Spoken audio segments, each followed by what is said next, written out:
pour un grand projet. Il s'agit là du lot 9 sur Odysseum, qui est un lot important de l'aménagement du quartier Odysseum, et surtout, c'est un aménagement de l'entrée de ville sur l'avenue Mendès-France. Cet aménagement qui va permettre à plusieurs entreprises créatrices d'emplois de s'y installer, va assurer une entrée de ville de niveau international. Je vais donc demander, avant d'aller plus loin dans l'explication, à Dominique Guérin de prendre la parole sur le sujet, et puis nous ferons intervenir toutes les personnes ici qui sont présentes, M. Pérez, Christophe, directeur de la SERM, M. Lévita, président de la SERM qui va nous rejoindre, Madame Janin, première adjointe de la ville déléguée à l'urbanisme, qui a instruit avec les services d'urbanisme ce dossier dans un temps record, puisque nous avions des délais, et il fallait que ce permis sorte juste un peu avant Noël, ce qui a été fait. Madame Flacher, qui est directrice générale du Crédit Agricole, Monsieur Tissot et Chantal Marion, vice-présidente de la métropole, déléguée à l'économie, car il s'agit bien là d'un secteur qui est lié à l'aménagement que nous allons vous proposer. Donc, je vais donner la parole à Dominique Guérin, qui est le directeur général du groupe FDI. Merci Président. Bonjour à toutes, bonjour à tous. C'est un grand plaisir d'être là aujourd'hui. Surtout, ça concrétise 14 mois d'efforts. Je voudrais, moi, revenir un peu sur la genèse donc, de ce projet pour nous. Et puis, sur la partie technique, je laisserai plutôt la parole à notre associé Pierre Tissot. Dès 2012, notre président Yvon Pelé et le conseil d'administration nous avons fait le constat que le groupe FDI avait une obligation, compte tenu de son développement, de recentrer l'ensemble de ces structures sur un même siège social. Nous sommes maintenant depuis 30 ans à avenue Palavas et nous avons 4 sites sur Montpellier et ça nous posait quelques difficultés de cohésion. À partir de là, donc, nous avons mené donc, des études et la volonté du conseil d'administration de notre président, c'est que le siège social, OK pour un transfert et un nouveau siège social, mais il fallait impérativement que ce siège social soit à Montpellier. Nous avons donc pris des attaches donc, et des réflexions avec certains fonciers, nous avons fait donc, des études, différentes études de capacité, et nous avions, et comme j'avais eu l'occasion d'annoncer pour les 100 ans de FDI, donc le 17 octobre 2013, nous avions donc identifié un terrain donc, sur la ZAC Odysseum, un macrolot lot 9. Nous avons pris contact avec la SERM qui nous avait confirmé la possibilité de réaliser ce futur siège social pour une surface d'environ 7000 m². Après une réflexion menée par la SERM, celle-ci a lancé donc un appel à projet au mois de décembre sur la surface, sur l'ensemble de l'îlot 9, une surface à l'époque était de mémoire 27 000 m². Nous nous sommes posé la question avec notre gouvernance, le président Olivier Charache et la FDI qui suit ce dossier, de savoir si on répondait, si on partait sur les rangs pour répondre sur ce dossier. À ce moment-là, Pierre Tissot, que j'ai eu l'occasion de côtoyer une quarantaine d'années dans le cadre donc, où on avait beaucoup d'engagement, je dirais solidarité, c'était dans le sport, est venu me voir, il m'a dit voilà, je pense que sur un dossier comme ça, on devrait répondre au niveau des régionaux, on devrait se mettre sur la ligne de départ et répondre. De là, donc, nous étions déjà donc, en négociation avec et en discussion avec le cabinet DGLA Sud. Nous avons donc commencé à réfléchir sur notre projet et dès ce moment-là, ce que je souhaite dire, c'est que le Crédit Agricole, par l'intermédiaire de sa directrice générale, Madame Flacher, nous a dit ce site à Montpellier, elle pourra développer, nous intéresse. Si vous partez, si vous venez être lauréat, nous serons avec vous. J'avais eu la même discussion à l'époque et j'ai une pensée pour lui avec Gérard Maurice du groupe Vinci, qui dès le mois d'octobre, lors des 100 ans de l'EDI, m'avait dit l'emplacement est judicieux et on mène cette réflexion et elle a été suivie aujourd'hui par Frédéric Ferrari. Donc nous sommes partis, les deux petits régionaux, donc, sur la ligne de départ, donc cet appel à candidature, et comme nous le faisions il y a 40 ans à Pertissou, nous nous sommes engagés avec beaucoup d'abnégation, de courage et de volonté et de confiance. Et puis nous avons depuis 13 mois, avec notre groupement d'architectes DGLA Sud, M. Simon et M. Mégias, nous avons fait ce qu'il fallait. Et là je remercie donc la collectivité, la métropole aujourd'hui, la métropole et la SERM de nous avoir retenus. À ce jour, nous avons 85% de réservés sur ces 33 000 m². Nous sommes dans un engagement relativement court, puisque nous pensons réaliser cet ensemble immobilier, la totalité de l'ensemble immobilier dans un délai de 30 mois, avec un démarrage des travaux au mois d'avril, une livraison pour le 3e trimestre 2017, et à la fin 2017-2018, 1200 salariés seront sur le site, 500 transferts et 700 créations. Voilà pour ce qui est de la présentation générale. Moi je tiens surtout à remercier, puisque sur la partie plus technique, c'est que nous avons fait des choix d'intervenants, que ce soit donc des intervenants régionaux. Je tiens à remercier la collectivité et aussi Philippe Sorel et Stéphanie Janel pour son écoute sur ce dossier, la CERN avec Christophe Pérez qui est son accompagnement, et l'ensemble des services instructeurs qui ont mené, qui ont diligenté l'ensemble des études dans un laps de temps très court, puisque pour obtenir un permis de construire donc dans un délai de 2 mois et demi, 3 mois, nous avons fait quand même beaucoup de phases préparatoires, puisque nous sommes sur ce dossier depuis le mois de janvier 2014. Je tiens à les en remercier et féliciter, et surtout je les rendre bien que c'est la force collective qui peut nous amener à porter de grands projets. Et je remercie l'ensemble des personnes qui sont dans ce dossier. Voilà. Oui, comme a dit Dominique, c'est une vieille amitié longue qui nous a rassemblés sur cette opération. Dans le groupe Tissot, on est un groupe familial, régional, qui a 4 filiales intégrées au groupe, une filiale de gestion, une de maîtrise d'œuvre, une de montage financier, une d'électricité courant fort, courant faible. Alors notre groupe a 3 axes de développement sur la promotion, essentiellement tertiaire industrielle, et sur la production d'énergie, ainsi qu'une structure de facility management. Depuis 10 ans, même si on ne connaît pas beaucoup, on a réalisé quand même 62 000 m² de surface de plancher, sur le tertiaire essentiellement, tertiaire industriel. On est catalogué gardois, mais par contre on a travaillé pas mal quand même sur l'Aquitaine ainsi que sur l'Hérault, depuis maintenant 4 ans. On a réalisé notamment avec l'agglomération sur Vanguard une opération qui a été primée à Paris. C'est la première zone qui a été d'agglomération. L'agglomération a reçu en décembre 2014 signée à Paris la première certification HQE aménagement, certifiée CertiVA, pour la réhabilité du Salésieux. Donc sur cette opération, nous avons réalisé 10 hectares. 10 hectares, c'est une opération complexe qui a créé un lotissement industriel, la construction de bureaux locaux d'activité, la rénovation de bâtiments logistiques. Aujourd'hui, je suis fier de faire partie de cette équipe locale pour la réalisation de projets remarquables de près de 33 000 m² de bureaux à 700 heures. Je dévoile peut-être le nom, mais je pense que ça va être diffusé tout à l'heure. C'est pour le groupe Tissot la deuxième opération significative de l'agglomération de Montpellier. Dans notre indépendance de décision, que ce soit pour LDI Tissot, nous a permis de proposer un calendrier d'exception. Ça a été dit tout à l'heure par Dominique. Il y a 30 mois de travaux, 450 emplois pour la réalisation de cette opération, la commercialisation à 85%, donc 4 sièges sociaux, LDI, Tissot, Vinci, Nexity. Ceci avec une livraison totale et simultanée, ça je crois que c'est très important, de l'opération en septembre 2017, en même temps que les infrastructures de la métropole de Montpellier. Donc Asset Center correspond pleinement aux besoins de performance actuelle des entreprises et leur développement futur. Nous apportons les solutions globales, donc plutôt là où on est assez performant, donc c'est l'accessibilité des stationnements et surtout de pôles multiservices avec la création d'une crèche inter-entreprise à large plage horaire, d'une conciergerie d'entreprise, d'un centre de remise d'enfants et d'un restaurant inter-entreprise. Voilà. Au nom du groupe Tissot, je vous remercie car ce programme va nous permettre de montrer notre savoir-faire sur un territoire que nous souhaitons développer. Président, et bonjour à toutes et à tous.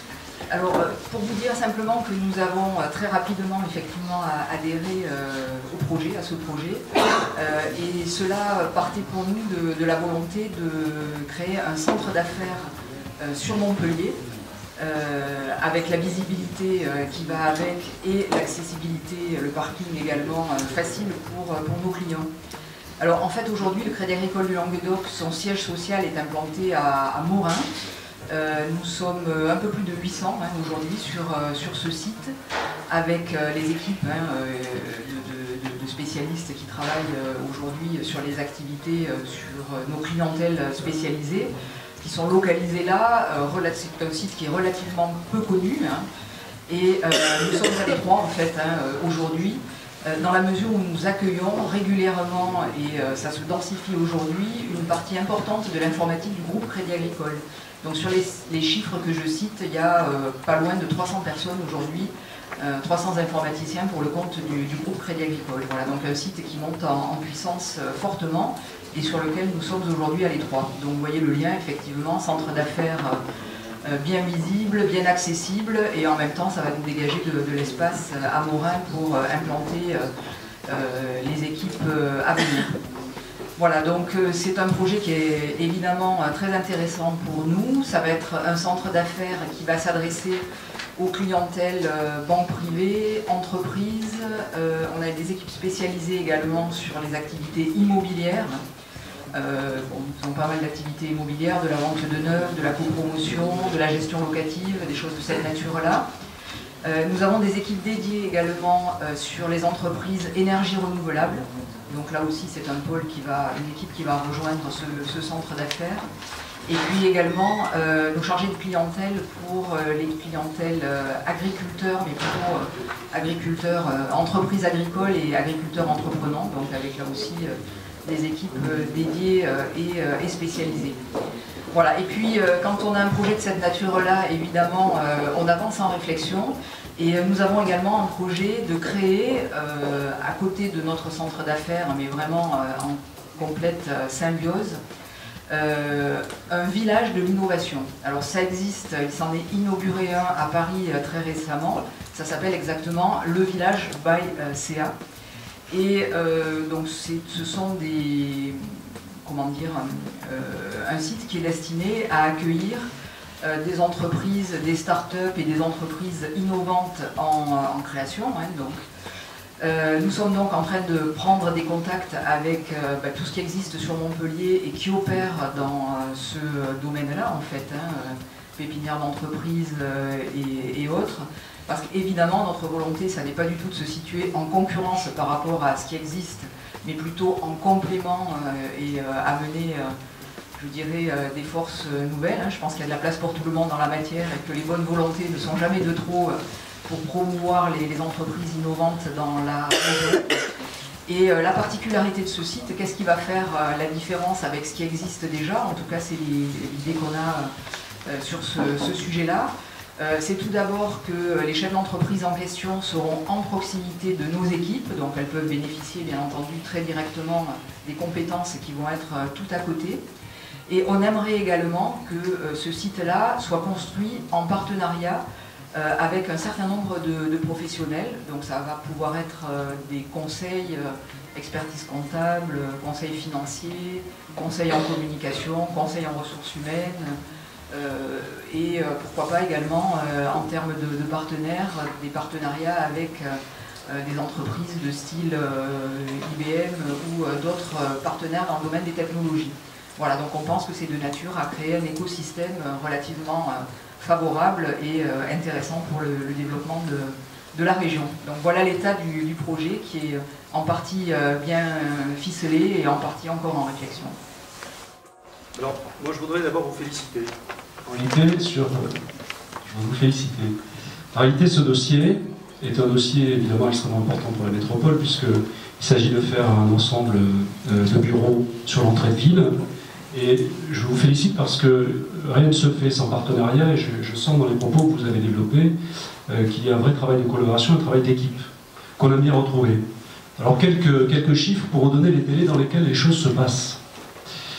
Nous avons lancé la consultation à la CERM en février 2014, et fin mai, nous avons retenu cette équipe après qu'il y ait une vraie consultation et plusieurs équipes qui aient candidaté pour réaliser ce projet. Vous avez déposé le permis de construire le 17 octobre, et ça, je pense qu'il fallait le faire. Et de la même manière, la commune, les services de la ville, sous le maître de M. le maire et de Stéphanie Janin, vous avez obtenu le permis de construire le 23 décembre. Tout ça pour que, en mars, vous commenciez votre chantier, et 30 mois après, nous aurons 33 000 m² construits, 1200 emplois, et nous, en tout cas, à la CERM, c'est ce que nous aimons.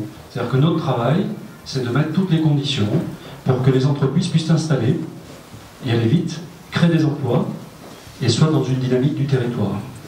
Donc vous savez que vous pouvez compter sur nous pour vous aider jusqu'au bout et pour que dans 30 mois, un peu plus, vous soyez installés avec la plus grande qualité architecturale. Je pense que certains parleront de ça, Stéphanie était tout à l'heure. Et en plus, on a un projet de grande qualité architecturale qui le mérite à cet endroit-là, puisque nous sommes à l'entrée de ville et en même temps, ça marque aussi l'image de la ville et son dynamisme. Et c'est la raison pour laquelle on a tous envie de s'investir pour ce projet.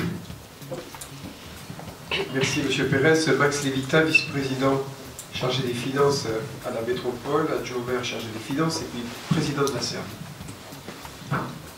Bonjour à tous. Donc ce projet il s'installe dans l'objectif qu'a fixé le président Sorel, à savoir d'accompagner les entreprises.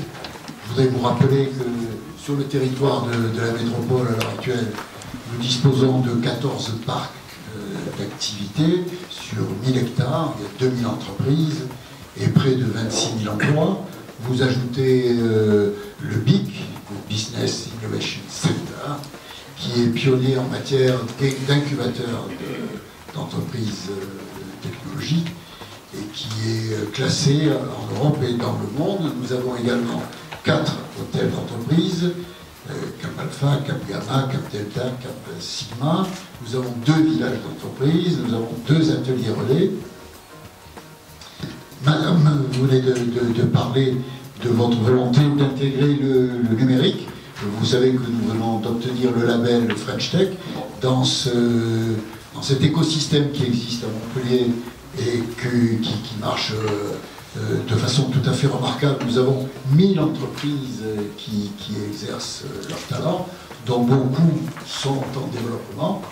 Donc elles ont besoin de votre appui en tant que conseil et en tant que financeur des opérations diverses qui sont prévues. Et cet écosystème, il marche vraiment très bien, comme l'a souligné mon directeur, M. Pérez. Il y a un système de collaboration, il y a un système qui fonctionne avec la participation de tous les acteurs, et pas uniquement des acteurs publics, qui a beaucoup marqué la secrétaire d'État à l'économie numérique, Madame le maire. C'est la raison pour laquelle on a obtenu ce label French Tech. Et il nous appartient maintenant à nous de le faire vivre, de l'accompagner, mais il est sur une voie excellente. Donc cette opération, elle s'inscrit dans cet ensemble, dans cet objectif que vous avez fixé, Monsieur le Président, de déployer l'offre aux entreprises. Nous savons qu'aujourd'hui, ce qui est attendu de nous, c'est le développement économique.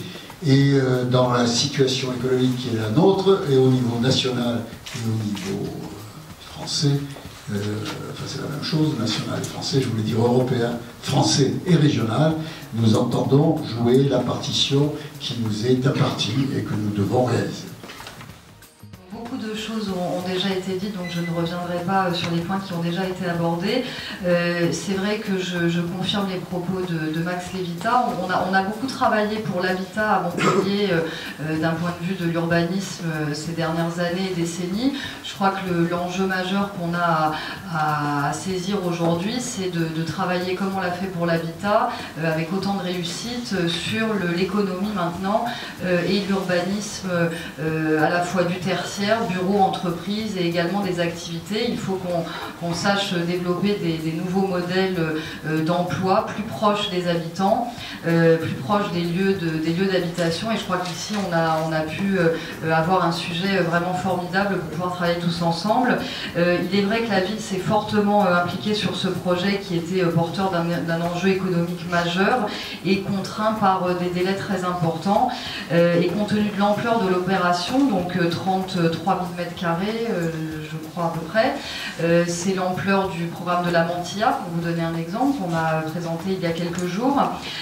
Compte tenu de l'ampleur de cette opération et de la rapidité des délais, il fallait que nous nous assurions un mode opérationnel qui nous permettait de garantir la qualité. Donc faire mieux avec moins, faire mieux en faisant plus vite, voilà les défis auxquels on est confronté. Mais il était très important que la collectivité sache répondre à cette excellente initiative privée extrêmement porteuse porteuse et je crois que nous avons pu relever le défi tous ensemble. Nous avons donc mis en place très rapidement un système innovant de discussion avec un architecte urbaniste coordonnateur qui a été désigné à cette occasion, ce qui a permis d'instaurer un dialogue approfondi avec l'architecte de l'opération DGLA qui est présent et tous les acteurs du projet. Donc on a aujourd'hui un ensemble de 7 bâtiments, donc 4 bâtiments que vous verrez depuis l'avenue Mendès France qui vont émerger au-dessus des pins qui avaient été implantés par le paysagiste Michel Desvignes, et 3 bâtiments qui viendront bâtir un front urbain le long de l'avenue Méliès côté Odysseum, qui seront un petit peu plus bas. Les bâtiments côté Mendès France feront 6 niveaux et ceux côté rue Méliès feront 4 à 5 niveaux. Et effectivement, on a travaillé également sur un cœur d'îlot extrêmement vert, planté en pleine terre, d'où un travail en conséquence sur le parking. Voilà, donc je crois qu'on a un projet aujourd'hui extrêmement satisfaisant qui endosse le double rôle, à la fois d'adresser une grande visibilité côté entrée de ville le long d'avenue Mendès France et à la fois participer à la vie du quartier, si je puis dire, original qui est Odysseum. Si vous me le permettez, je vais faire un peu de la philosophie économique. Alors, en lisant le titre d'affiche de presse, valorisation de l'avenue Pierre Mendès France vers une future vitrine économique de Montpellier Méditerranée Métropole. Cette avenue Mendès France, nous la prenons souvent tous, certains une fois par jour ou 2 fois aller-retour. Ça fait partie de notre patrimoine, ça fait partie d'un endroit que l'on traverse, c'est un endroit que l'on voit, c'est une vitrine économique. Nous avons une grande responsabilité en tant qu'élus, c'est savoir ce qu'on va laisser non seulement aux citoyens, mais à nos enfants. Il faut laisser justement de l'économie, mais que cette économie soit belle.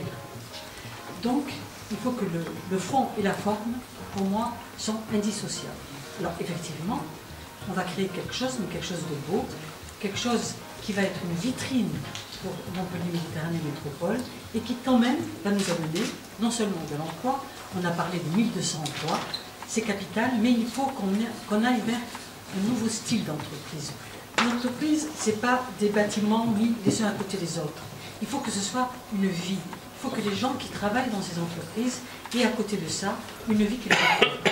Donc je vois qu'il y a des créations de crèches, des centres de remise en forme, des restaurants, des espaces.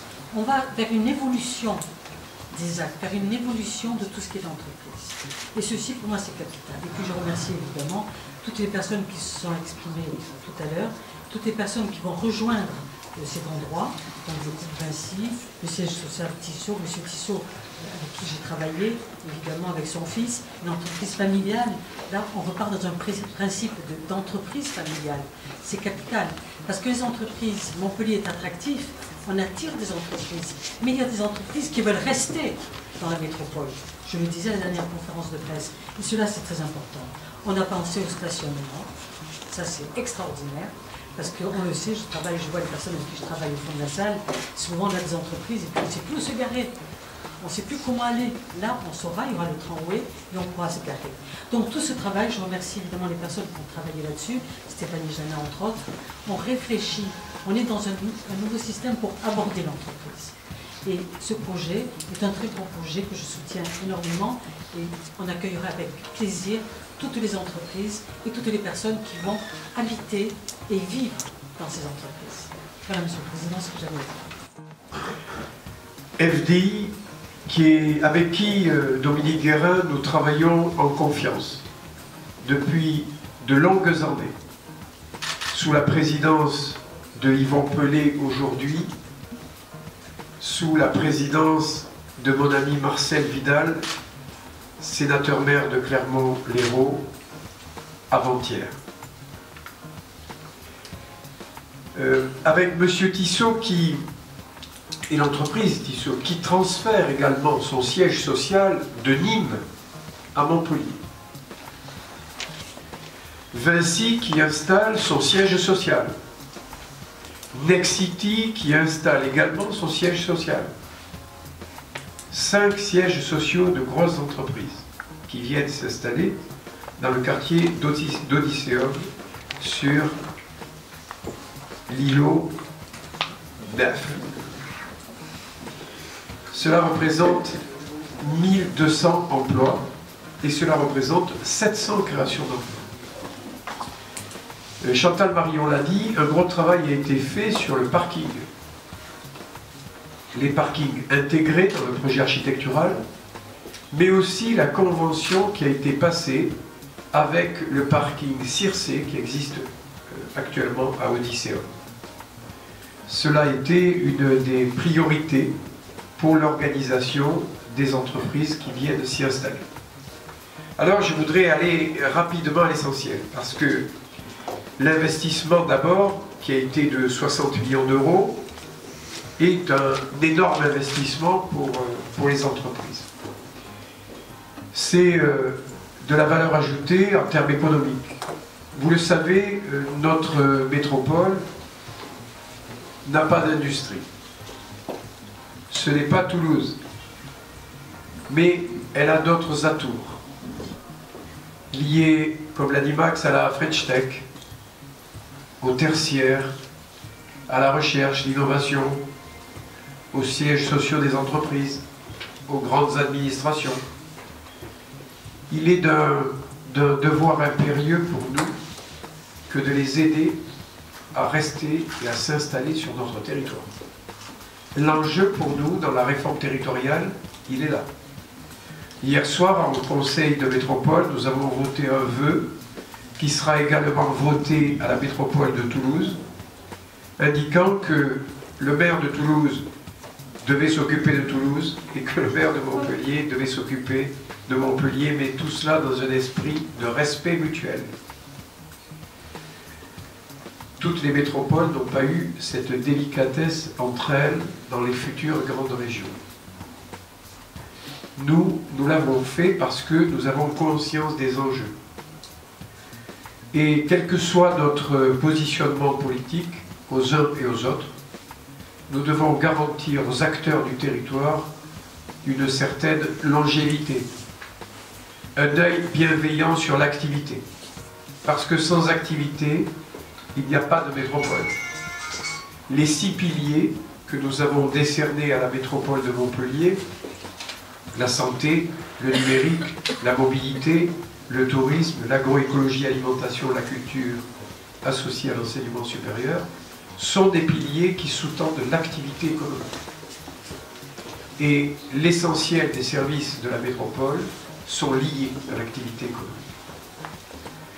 Et lorsque nous allons, à terme, transférer l'activité internationale également à la métropole, nous le ferons exclusivement sous l'angle économique.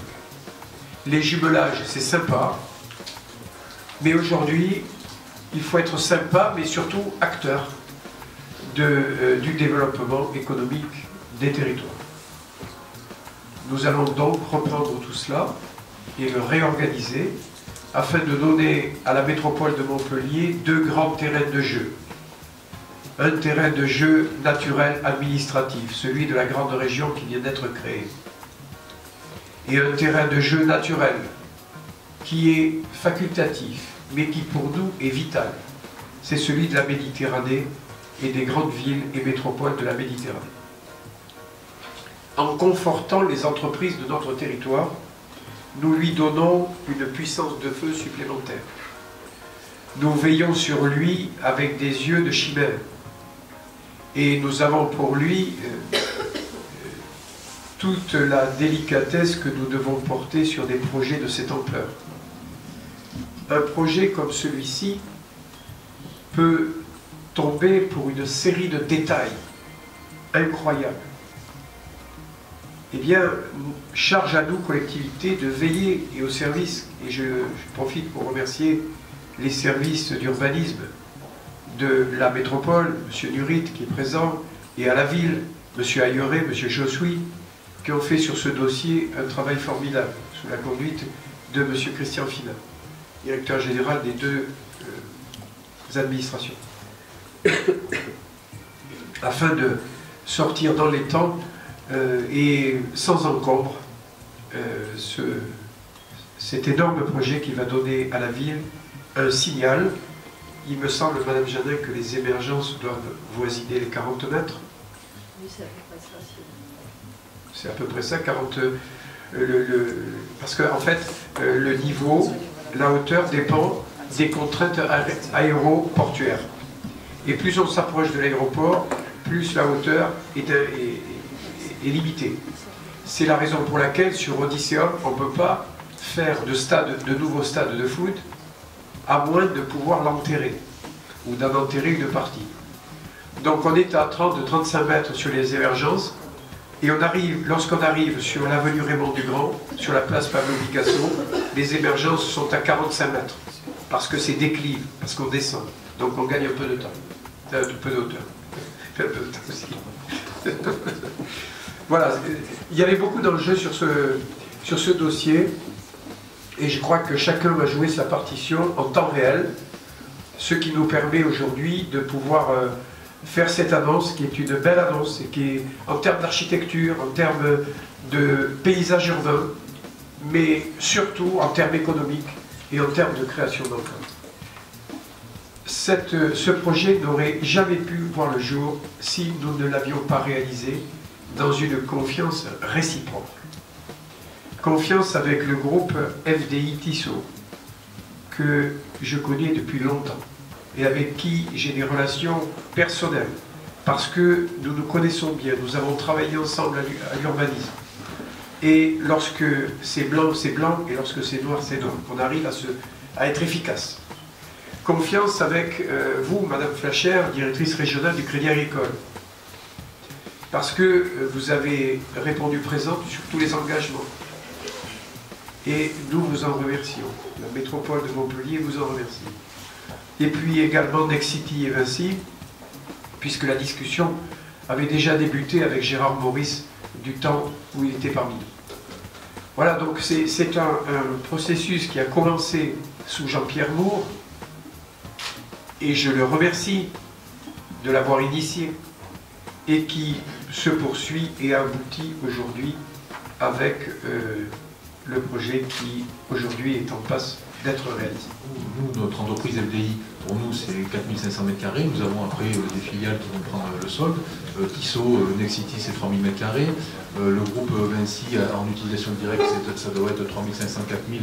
C'est voilà, 4000 qu'on signe. Et puis voilà, donc, et à partir de là, on a des demandes. Mais aujourd'hui, la commercialisation, on n'a pas élargi tant qu'on n'avait pas la certitude d'une part d'avoir l'autorisation administrative, d'où la contrainte donc, de ce permis de construire dans un délai pour pouvoir être livré, donc fin 2017. Et aujourd'hui, on a des demandes, mais sachant que le calendrier est important, puisqu'on doit faire une acquisition du foncier donc, au mois de mars, démarrer les travaux au mois d'avril, et tenir un projet comme ça, parce qu'il y a 850 places de parking sur 2 nappes construites, et après il y a l'édification de 7 bâtiments. C'est un délai pour terminer la totalité, c'est l'engagement qu'on a pris sur notre projet, c'est de réaliser la totalité des 7 bâtiments et pas laisser une plante creuse pendant des années si on n'avait pas commercialisé. C'est aussi ça, je dirais, l'engagement, et nous en portons une grosse partie au niveau de la structure qu'on a créée avec Tissot. On a un permis de construire qui a été déposé selon un certain nombre de principes, ça marche pas, mais qui ont été définis selon un certain nombre de principes, mais le travail de concertation et d'échange sur ce travail architectural va continuer tout au long maintenant des phases d'études complémentaires, et ceci jusqu'au chantier. C'est vrai que nous sommes, comme je disais, dotés d'un architecte urbaniste qui nous permet de suivre ce travail au plus près. Pour l'instant, nous avons une architecture qui est proposée donc, avec ces grands bâtiments émergents le long de l'avenue Pierre Mendès France, qui seront composés de panneaux métalliques, de panneaux vitrés, de menuiseries en aluminium et des éléments structurants en béton blanc et en béton lasuré. Donc comme on le voit sur cette image, on va avoir comme ça des façades qui vont être composées de multiples facettes en verre, en aluminium et en béton, avec tout l'enjeu de pouvoir obtenir à la fois une unité architecturale qui identifiera ce site, tout en ayant une identification possible de chaque bâtiment, puisque chacune des entreprises qui s'installent ici a évidemment besoin de montrer une visibilité. Qui est l'architecte urbaniste? Alors l'architecte urbaniste qui s'assure de la coordination, c'est Nicolas Boudier de l'atelier A5. Et l'architecte de la majorité des opérations, c'est DGLA qui est représenté ici par Yves Simon. Et le bâtiment de Next City, qui aura une architecture particulière, sera produit, je crois, par l'agence d'architecture A+. Le montage financier, on a créé donc une structure avec Tissot à 50-50. À partir de là, donc, on porte la totalité de l'opération et on fait l'acquisition du foncier assez rapidement, fin mars, ce qui est prévu donc à la Serbe. Et à partir de là, on a vendu une partie en VFA donc pour le Crédit Agricole et on a vendu des volumes à Nexity et Vinci. Et le reste, on le porte, c'est la SNC que nous avons créée avec Tissot qui porte et qui va, au fur et à mesure de sa commercialisation, vendre du lot. Voilà. Le coût de l'opération, le coût global de l'opération, c'est 60 millions. Voilà. C'est 30-30, mais après, c'est à nous d'être bons commercialement pour que ça ne fasse pas 30-30. Après, ça, c'est notre métier. Ça. Parce que bon, je ne vais peut-être pas trop vous préciser, mais FDI, c'est quand même un acteur, c'est un système coopératif, c'est une entreprise qui a 100 ans, qui fait son métier, c'est du logement, c'est la totalité du logement. On est sur le spectre du logement social, l'accession abordable, l'accession intermédiaire et le libre. On fait 600-650 logements par an, et donc 80% sur le territoire de la métropole. C'est ce que nous avons aussi en programmation pour 2015, et c'est un ancrage fort sur ce territoire, et c'est pour ça qu'on a vraiment ciblé à l'origine ce terrain. Donc on a un savoir-faire immobilier, et on a pris avec nous le groupe Tissot régional, qui nous apporte un savoir-faire au niveau de la structure, au niveau de commercialisation et réalisation de surface tertiaire. Le prix du foncier? Voilà, je peux peut-être compléter la réponse sur le sujet du montage financier. Donc, pour ce qui concerne le Crédit Agricole, le bâtiment que nous avons acquis, qui doit être le bâtiment D, si ma mémoire est bonne, c'est ça? Bon, peu importe. Donc, il fait un peu plus... C'est le C, d'accord. Crédit Agricole, c'est très bien, c'est parfait. Donc il fait un peu plus de 6 000 m². Il est acquis directement par une SCPI qui s'appelle Unidelta, qui a été créée donc, au début des années 90 par le Crédit Agricole du Languedoc, donc une SCPI en tant que potentiel souscripteur, vous voyez à peu près ce que ça représente.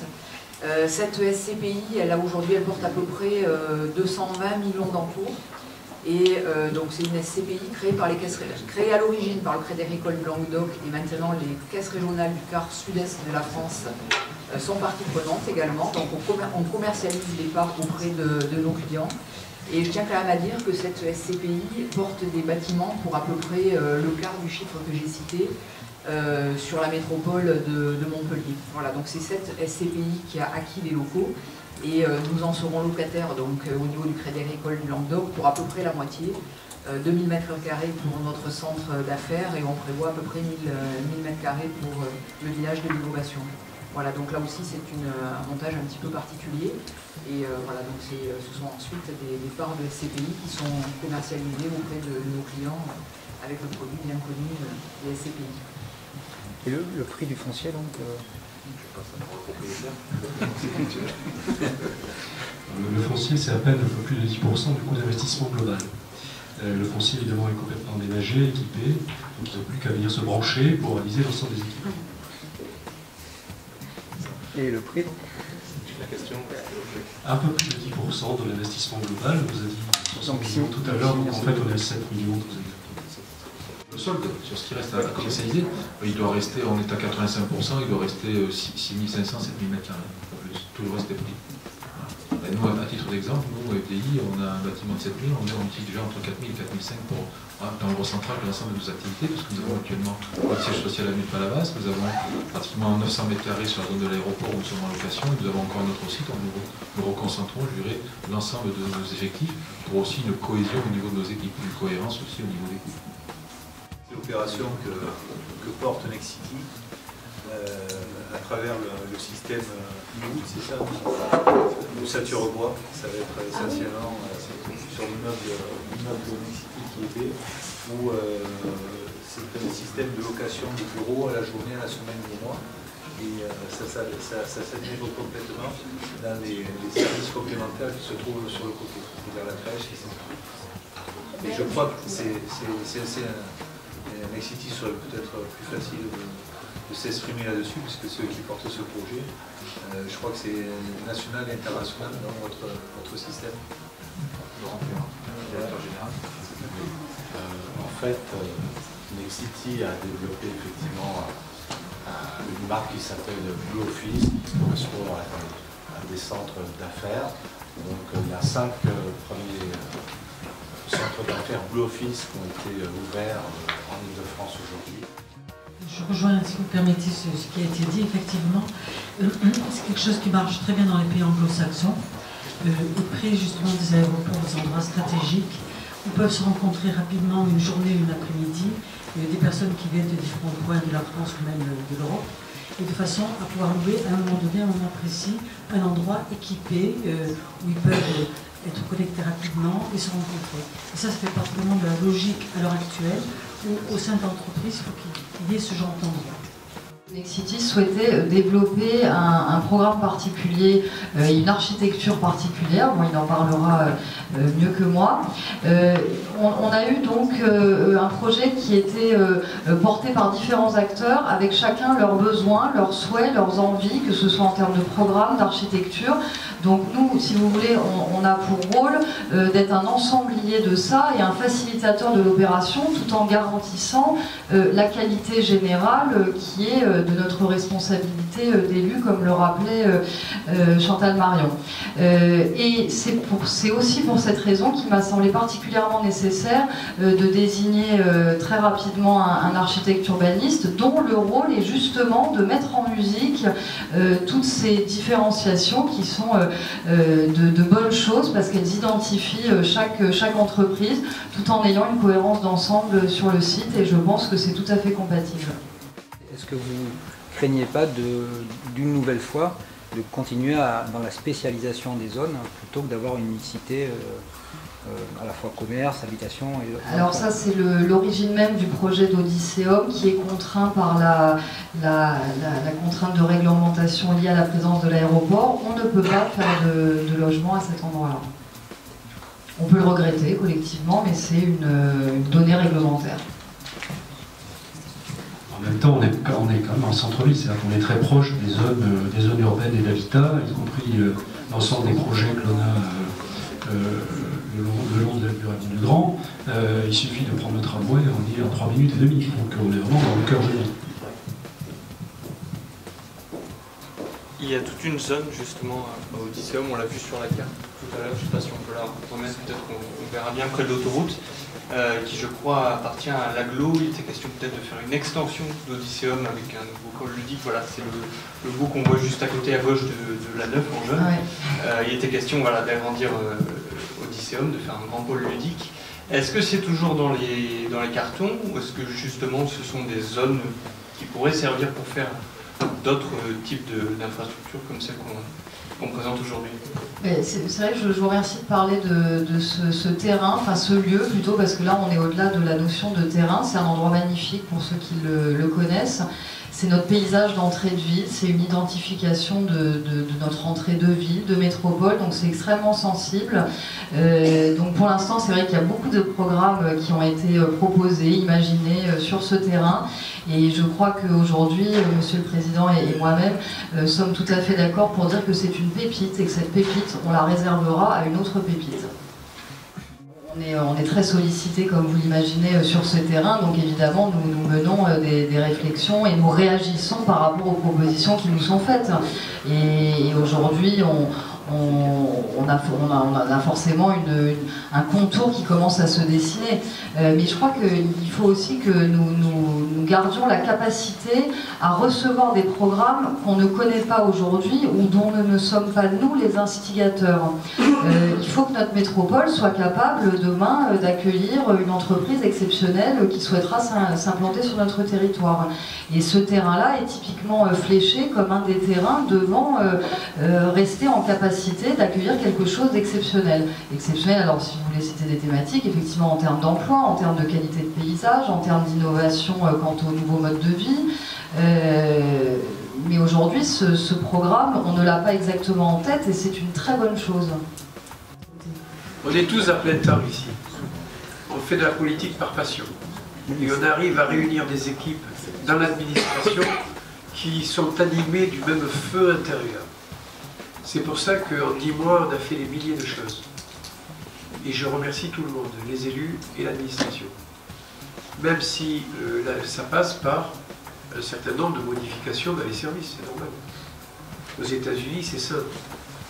Quand un nouveau président est élu, toute l'administration change. En France, l'administration reste. Donc, il faut un peu la modifier pour qu'elle fonctionne autrement, en fonction des directives politiques et des orientations, des politiques publiques. Vous pensez que l'installation du Crédit Agricole ici est pérenne avec la nouvelle grande région? Est-ce qu'il ne va pas y avoir en regroupement à Toulouse des fonctions du Crédit Agricole?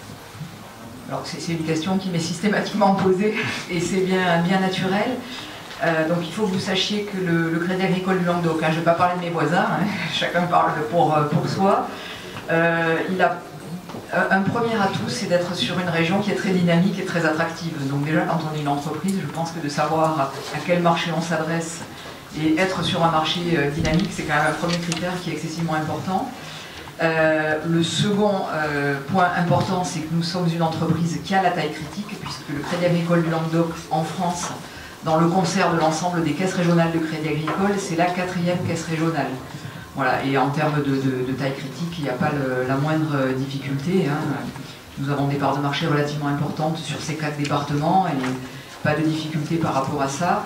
Et c'est également une entreprise qui a été historiquement très très bien gérée par mes prédécesseurs, donc avec des fondamentaux financiers solides et un bilan de grande qualité. Donc voilà, on peut envisager l'avenir avec sérénité et effectivement pour nous ça ne change pas notre trajectoire.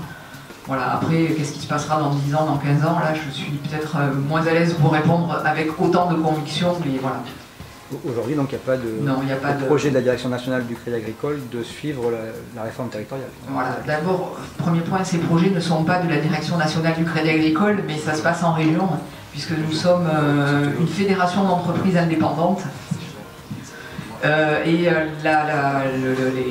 dirais que la stratégie du Crédit Agricole du Languedoc, elle est définie ici, avec une gouvernance qui est locale. Les choses pourraient se passer différemment si effectivement l'entreprise connaissait de graves difficultés, auquel cas effectivement on serait dans d'autres contraintes, mais là ça n'est absolument pas le cas et on a vraiment une organisation aujourd'hui au niveau du Crédit Agricole avec des prises de décision locales. Voilà, donc non, il n'y a pas de question. Mais Toulouse est aussi un Languedoc classique. C'est le Haut Languedoc à partir de Dorouze. Le Haut Languedoc et ici nous sommes en bas Languedoc. Une question hors sujet, la politique de la ville, il était question d'une conférence de presse en janvier, il y a une nouvelle date ou pas? On a déjà fait avec Madame Dardet la présentation de la politique de la ville tout début janvier. Vous étiez absent. Oui.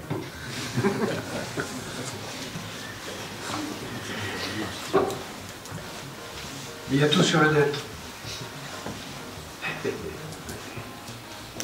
Bon, pas d'autres questions? Nous vous remercions beaucoup et je remercie les entrepreneurs, les investisseurs, tous ceux qui font vivre l'économie.